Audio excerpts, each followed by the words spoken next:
This is the Lone Crater YouTube. We hope this video helps.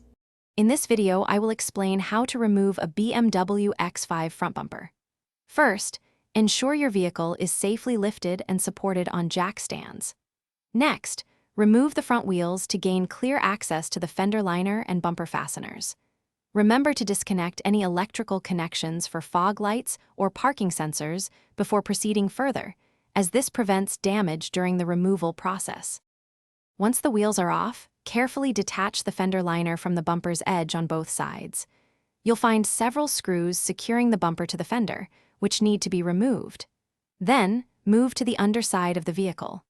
Here, you'll unfasten various clips and bolts that hold the bumper firmly in place, typically around the splash shield area. Now, open the hood to access the top section of the bumper. You'll find additional bolts or screws securing the bumper to the radiator support or frame, often near the grille.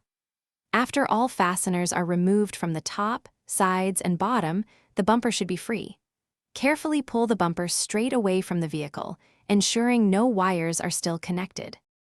Before reinstalling, take a moment to inspect all removed parts for any damage or wear, especially clips and mounting points. It's also a good idea to clean the mounting surfaces on both the bumper and the vehicle.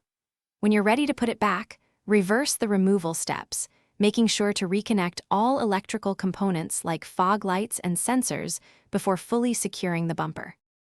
Thanks for watching. Consider subscribing if we helped you.